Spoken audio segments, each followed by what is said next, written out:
FBI launching a civil rights investigation into a deadly church shooting in Tennessee. The masked gunman, an immigrant now, we're learning from the country of Sudan, opened fire just as the services ended. President Trump has signed a proclamation implementing travel restrictions on 8 countries.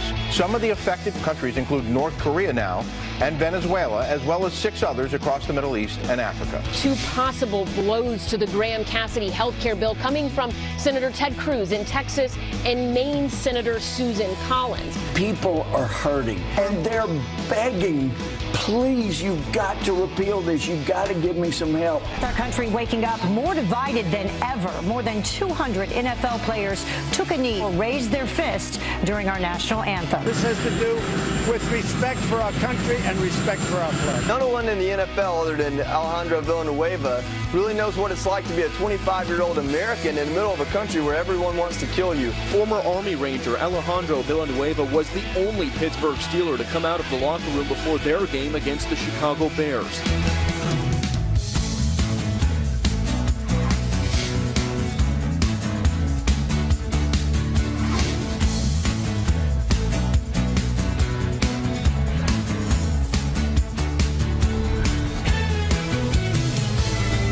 It is 8 o'clock here in New York City. Jason Chaffetz is standing in the wings. We're going to talk about the news of the day, but first, a Fox News alert. Yes, exactly. Police say that a masked gunman has now confessed, there's his picture, to opening fire on churchgoers in Tennessee, killing a woman and wounding 7. The suspect is an immigrant from the country of Sudan, and now an armed usher who was working yesterday is being called a hero for stopping him. Jillian Milley is live outside the church in Antioch, Tennessee. And as this story comes together, Jillian, I know last hour you were able to get the affidavit that talked about what he might be saying behind closed doors. That's right. We did get the affidavit. We were able to read that, in which he did admit to what he was accused of doing, killing one woman right outside of this church yesterday morning, injuring 6 others inside. His name, Emmanuel Sampson, 25-year-old. We do have his picture. I know you guys just showed that a second ago. He is a legal U.S. resident. He came here from Sudan in 1996. We know all of that. What we still don't know at this point is exactly why. That's what police are trying to figure out right now. Parishioners at this church actually tell us he used to attend Sunday services here years ago. They say they haven't seen him in a while, though, and they certainly didn't recognize him yesterday because he was wearing a mask.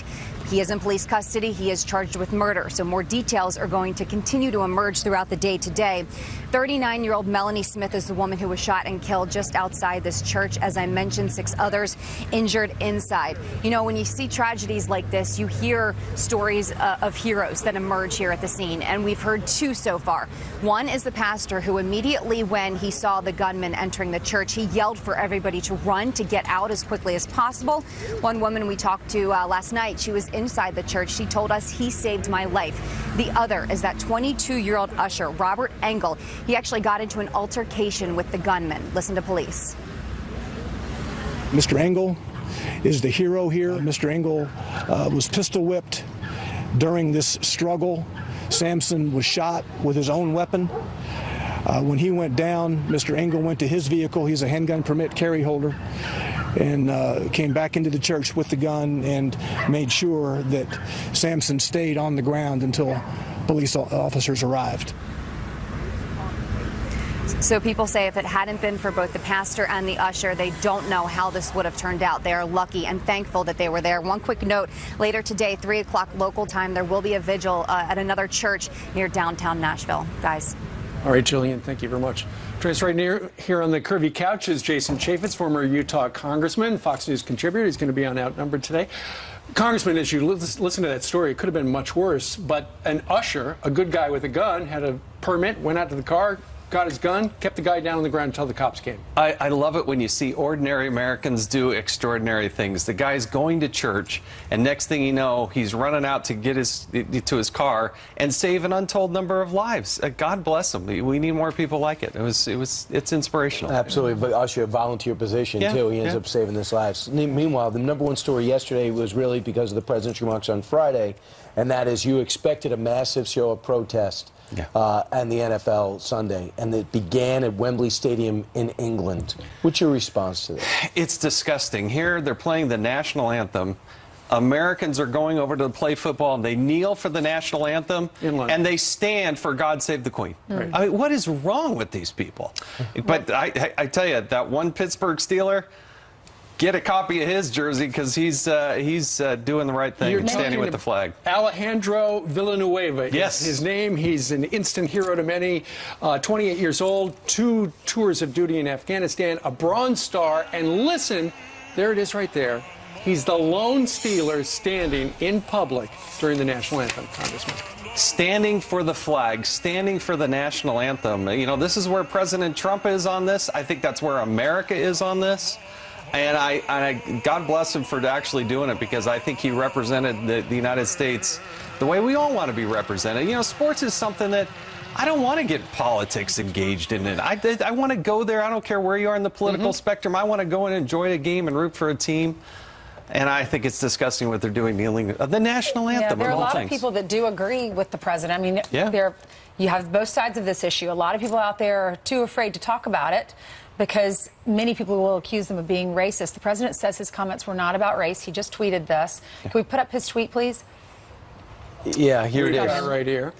It was up there. Where is it? All right, it says, the issue of kneeling has nothing to do with race. It is about respect for our country, flag, and national anthem. NFL must respect this. So what is your message to those people who don't see eye to eye with the president, who are hurting or upset with the direction of this country, and they do see it as racism? Look, it's the flag. It's the national anthem. It's the United States of America. When you put on that uniform, you got to do what your coach tells you to do. If you want to, when you're off the field, in your own time, be involved in something, great, go ahead and do that. But when they're playing the national anthem, I don't care who you are, where you are, you stand and you give respect for those men and women, the millions of people who have served this nation. Before the president's remarks, maybe 10 players took a seat. Now over 200 players took a seat.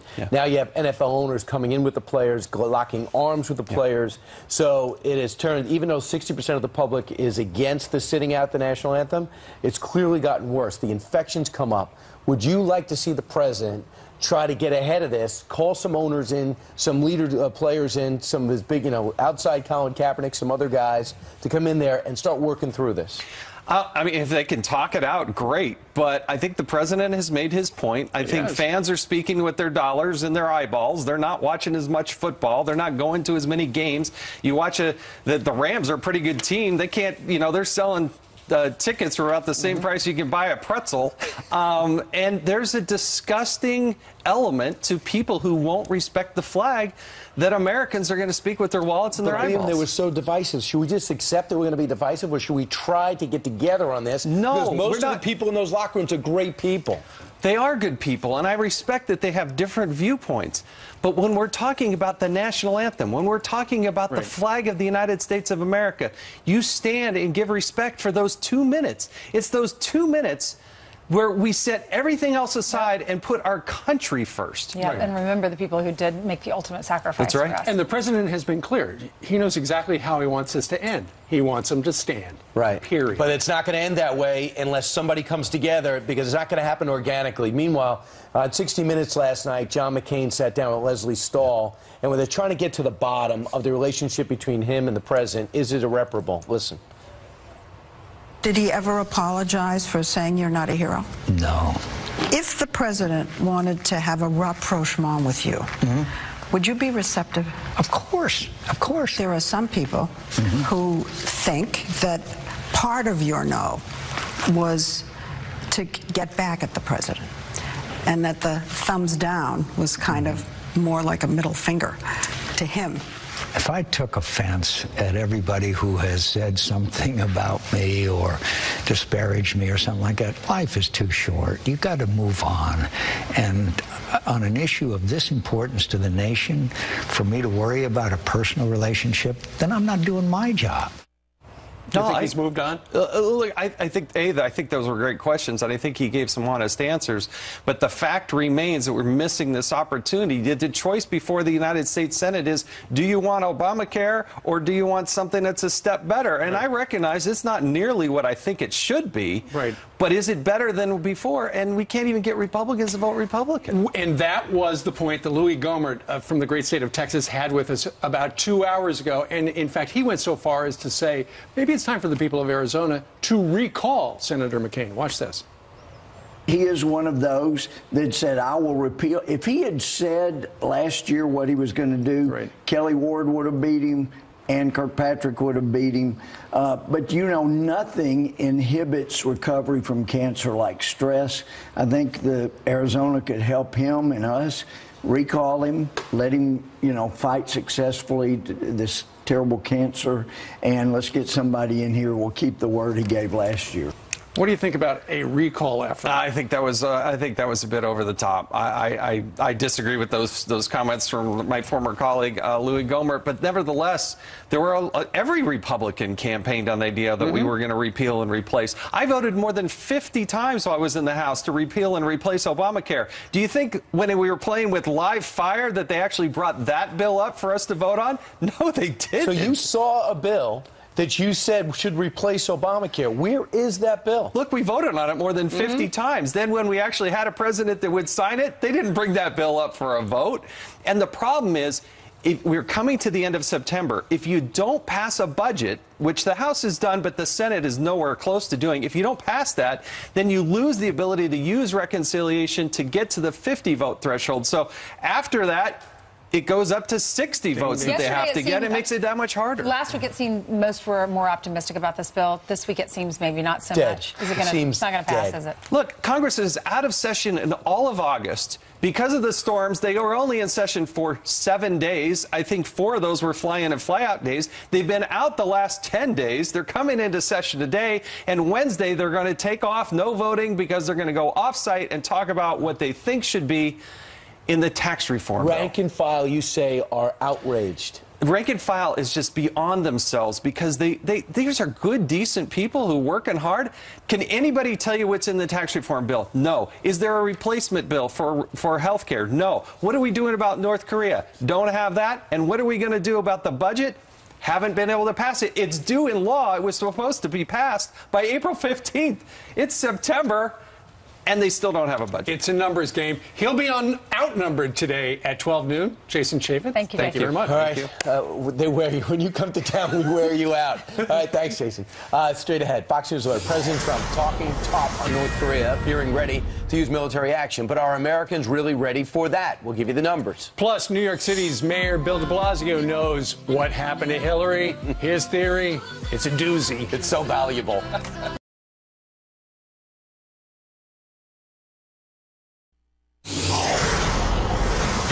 Fox News alert now. North Korea on notice. President Trump appearing ready to take action against the rogue regime at this hour, tweeting this, quote, just heard Foreign Minister of North Korea speak at the UN. If he echoes thoughts of Little Rocket Man, they won't be around much longer. But are Americans ready for military action? Here to weigh in is U.S. Army Green Beret Terry Shepard. Terry, you see where we are right now. We're in unprecedented territory. Some in South Korea are worried, and in Japan they're wondering where this is going. Where do you think we're going with this? First of all, let me tell you this, Kilmeade. I know you're ducking me in New York, and I'm in an undisclosed location in North Carolina, so you'll see me soon. Right. I will find you. I know how to, okay? That's right. I have skills. Hey, listen, nothing should be surprising about what's going on with North Korea. I mean, this is where it was going to be.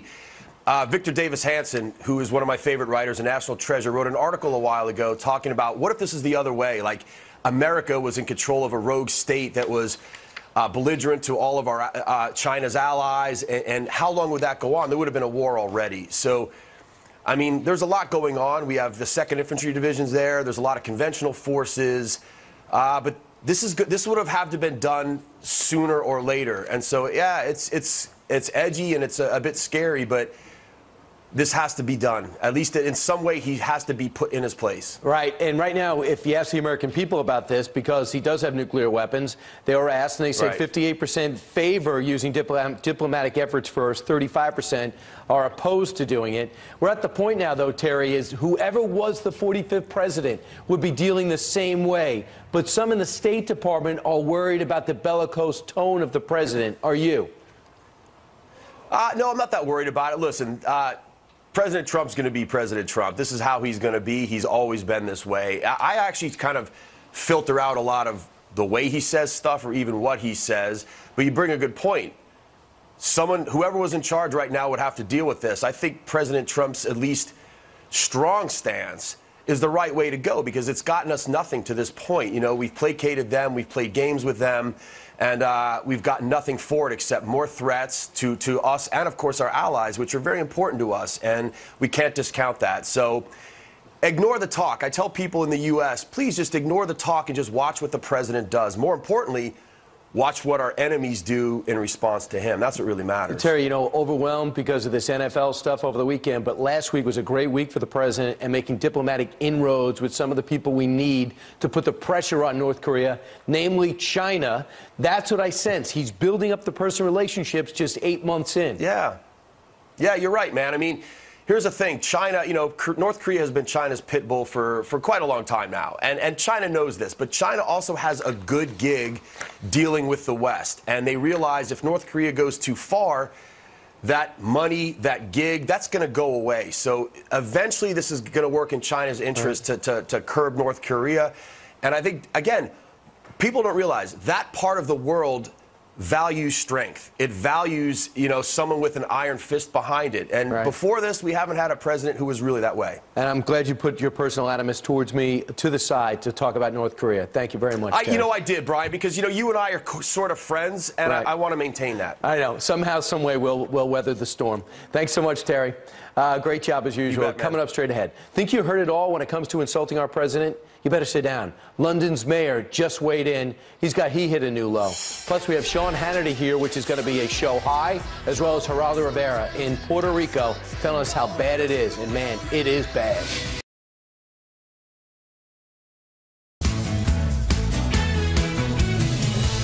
Here's some quick headlines for you. The mayor of London comparing President Trump to ISIS. Listen. Think about what you're saying, because what you're saying is not dissimilar to what Daesh or so-called ISIS is saying. What do they say? They say there's a clash of civilizations. It's not possible to be a Muslim and a Westerner, and you're inadvertently playing their game. Sadiq Khan, a Muslim, says he's offended by the president's renewed travel ban, calling his views toward Islam ignorant. But Great Britain might want to adopt the president's tough stance on terror because ISIS has their target now set on Prince Harry. A new video features a fighter from Singapore telling the royal, quote, "Come fight us if you're man enough," saying he's going to be sent to hell. The clip in response to Harry speaking out against terror on a trip to Singapore. Steve, down to you. Thank you, Ainsley. Outrage this Monday morning as anthem protests spread across professional sports, and the president refusing to sit on the sidelines over this. Tweeting earlier, the issue of kneeling has nothing to do with race. It is about respect for our country, flag, and national anthem. NFL must respect this. Here for reaction, we got a panel this morning. Fox News contributor David Webb and former New York City Police Department Lieutenant and Army vet Dr. Darren Porcher. Good morning to both of you. Thanks for having us. Morning, Steve. Okay, so Doctor, let's start with you. After the president on Friday night said essentially that NFL owners should fire players who don't stand, it hit the fan. And yesterday there were hundreds of players who took part in the protest. What happens next? Well, you have to take in consideration Donald Trump's stand. He opined on the statements in terms of these people taking a kneel for the flag. Right. I understood and I agreed with that, but we all know Donald Trump is not a resident type of guy. However, I think that there are we need to focus on a strategy here more, so to speak. Okay. One of the things is Players need to stand for the national anthem. But in addition to that, how the NFL can gain a mulligan on this is to bring out military families during the national anthem. In addition to that, have the NFL owners sponsor these families in these luxury boxes, coupled with the oftentimes we have to take in consideration the fan base. What the NFL owners should do is they should hold a series of town hall meetings with the season ticket holders and then gain what the pulse of these ticket holders is, because ultimately it's the fans that drive the NFL, and the fans clearly have stated that they want players to stand for the national anthem, and this would bolster advertisement and greater ticket sales with the NFL. David, what do you think about the doctor's idea where if you have these military families come into the stadium during the national anthem, it would be hard for a player to kneel? But you know what? I actually don't think so. By the way, I think the suggestions are great. If they really want to do something about this, then get out and have the actual conversation. I agree with that. The players that are doing this, and I can't speak for every one of them, but some of them by their own statements would do this no matter who's standing in front of them. There's a picture that's gone viral, actually posted by a former NYPD officer and a friend of mine this morning, or he retweeted it and then others have retweeted it. And it's of a police officer saluting behind the Eagles players, I believe, as they're kneeling. So the patriotism is there. The conversation needs to happen. If it's going to happen, it's not going to happen in the hyperbolic world of people kneeling, I call them inner city elites with a lot of money who then don't go out and do anything. What have they done? What has Colin Kaepernick done since he knelt? Did he start an organization? Did he go to work? Did he go into the inner cities? Did he go into the bad neighborhoods and work with them to keep kids in school, to build better education systems, to help clean up crime in these areas? You know, it all got started with Colin Kaepernick a year ago when he knelt.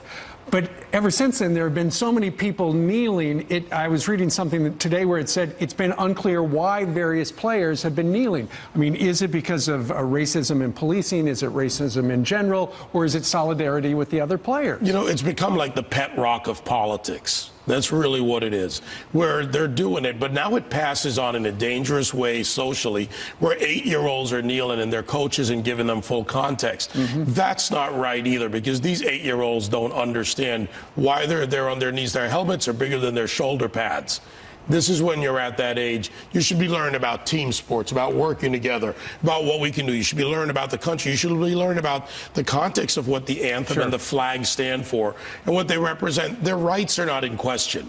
They can kneel, stand, or whatever. Absolutely. But the NFL is a private organization, and they had better send a message that, you know, while at Wimbledon or at the stadium in London, they stand for God Save the Queen, where if their own logic applied, they should not stand. They kneel for the flag. Doctor, your final thoughts?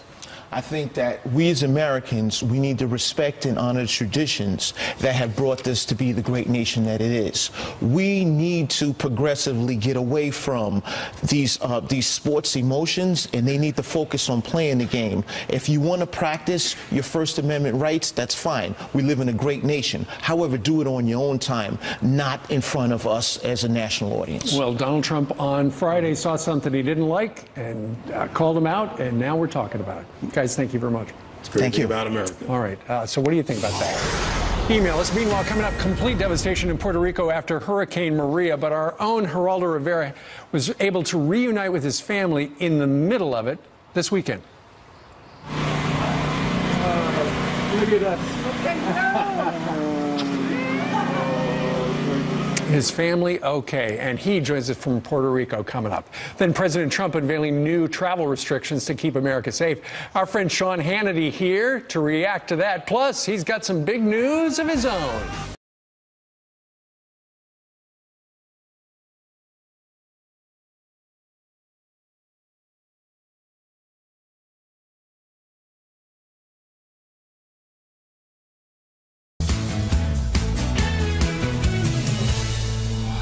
Over the last 24 hours, he has added fuel to the fierce debate in this country over race, intolerance, politics, and sports. Now he's again inserting himself into the debate over race in America. No, stadiums like these Sundays are for football, but after President Trump's comments and criticisms, today is about so much more. Stars across the sports world are speaking out about what one called the president's divisive rhetoric. The White House likes this fight. They think this is ultimately good politics for them. They think that they're on the right side of this and that somehow it'll be the left or some of these players that overstep. I don't know. We'll see. This feels like a culture war that's exploding right before our eyes. There is an unmistakable racial element to this story. And the subtext, the awkward subtext, is a question we asked a few weeks ago on this program. Is President Trump a racist? Is he making racist appeals to his supporters? Here to answer that question. Is Sean Hannity's a big fan of his. Brian Stelter. Yeah, here's Sean Hannity. Hey, Sean. Hey, guys. You mean Humpty Dumpty? No, the president's not a racist. Why is it so difficult? We live in the most incredible times here because it's very simple about the country. It's a moment to unite around our flag, our nation, our anthem. All of those people that we remember that fought and bled and died for the right of these guys if they really want to take a knee. The president mentioned nothing about race, and it's just very, very typical though of the media environment we live in. Is like knee-jerk, obsessive, compulsive hatred of the president and anything that he says or does, and it's kind of pretty typical, to be honest. Sean, the NFL settled on a let them protest policy a long time before Donald Trump said what he did on Friday night down in Alabama. Now, how are things going to change? Are they going to wind up not playing the national anthem? Are they going to play the national anthem and the team will be in the locker room? How's this end? I just don't think it's really that hard here. The NFL is going to have to make a decision. Because in my mind, probably the country, this is a 70-30, 80-20 issue, and Americans like to honor their country. Mm-hmm. They want to respect their flag. They want to be one nation under God. And I just think the NFL is going to see a further erosion in their ratings and their revenue. Right. I think players are going to see their contract numbers begin to go down, and once it starts hurting their bottom line, I think they're going to realize maybe the American people would rather see football and would rather join and honor their country first. Right. Sean, what was your reaction? Go ahead, Brian. Okay. What was your reaction to NASCAR? They said if any of our drivers decide to do this and take a knee, you're fired. And then you had the Pittsburgh Steelers, Alejandro Villanueva. He's an Army Ranger, former Army Ranger, did 3 tours in Afghanistan. He came out while all of his team was still in the locker room, and the coach didn't support him doing this. And we have video of that playing right now. He came out for the national anthem with his hand over his heart because he knows he's been overseas. That was a powerful moment, and probably the most powerful moment over the weekend. I remember I met Robert Kraft. He owns the Patriots. I know how much Brian loves the Patriots. But we sat and we were talking about it, and this was after Colin Kaepernick had started all the things that he was doing. And he said that he took his players, those that wanted to make statements, and they went around some of the tougher areas of Boston, and he told all of his players, I'll match dollar for dollar any charity you want to be involved in that's going to help our community. Yep. As a means of dealing with this. Now, I think he took a little bit of a different position yesterday. There's too many people. The fans of football, really, there's probably not one of them that don't know somebody that went and fought and bled and died for the country, and they fought under that flag. And that anthem means a lot to Americans. Yeah, I mean, it's just the whole way the president did it Friday, and then he's trying to further clarify. There's nothing to do with race since then, Sean. Let me ask you something. If the president says, I can bring everybody together, why not be proactive? At least 8 NFL owners gave to his campaign. He's got relationships with a lot of them. Why not get the players, the most the Michael Bennett's of the world, the Martellus Bennett's, who would take a knee anyway, and start meeting, have a series of meetings, a beer summit with some teeth in it, to try to move forward with this, because I think it would mean a lot if they could solve the problem rather than continue to divide them. I don't care where you are on the issue. We just don't need another issue dividing us. Don't you agree? You know, I don't even think it's practical. You know, the country is so divided that if I thought it could bear some fruit, I guess blessed are the peacemakers, Brian, but if I thought it could bear fruit, yeah. But on the other hand, I think that this really should be a no-brainer. And I think ultimately this is how it's going to be decided. If these players, if these teams, if they continue to go down the road, you know, think of the average cost of the average family when they go to a baseball or a football game. It's in the hundreds of dollars. By the time you get some popcorn, get a beer, get a Coke for the kids, get ice cream for the kids, get a decent seat, you know, you're spending $1,000 to go to a football game, and it's going to insult so many Americans. And I think people are going to naturally, I don't believe in boycotts, but I think naturally people are going to get turned off and turn away. And when that happens and it starts impacting the bottom line, you know, the last I heard, Brian, you would know better than I, you're not allowed to twerk in the end zone. Yeah, I don't think you twerk or do what Odell Beckham did the other day, yesterday. We don't let him do it here either. Right. I have no twerking in the green room policy. I'm watching in the morning. I don't know. But there are certain, look, you can't put on your uniform a statement. You can't, is that a violation of your free speech rights? Right. Hey, well, they do have a flag on their helmet, which is important. Listen, it may cost hundreds to go to a football game or a baseball game, but free to the viewing public tonight. If you're watching this channel, you can see Sean Hannity. You're moving back to 9 o'clock, and yes, it's a big premiere. What do you got planned? We're going to have one of the big battles going on now is the race in Alabama for Senate, and Luther Strange versus Roy Moore. And it's an interesting sort of spin-off here. I would argue that this election tomorrow is more about establishment Republicanism, and Mitch McConnell has been pouring a fortune for Luther Strange. The president has a friendship with Luther Strange, but most conservatives are going with Roy Moore. I think it's going to be a referendum on Mitch McConnell. You know, he's got an 18% approval rating in Kentucky. They're not getting a whole lot done. They couldn't repeal and replace. The Lindsey Graham Cassidy bill is now on life support. So I think that race will be defined by Mitch McConnell more than anything else. I'm just excited that we can watch your whole show now as morning show hosts. It helps us as Americans to be able to watch Sean Hannity at 9 p.m. Wait, are you admitting you weren't watching it before? I had to take the second half. Whoa! What? From 10:30, from 10:30 to 11, I nod off. Yeah, but Brian, you basically fill every spare hour of every day. I don't know. I mean, every time I turn on the network, you're there. All right, I think this turned into an attack on me. Sean, we're really happy for you. That's great. And knock out Rachel Maddow. Can you make that happen? Listen, the cable wars, you have so many people really that are just obsessed with hating the president, conspiracy theories against the president.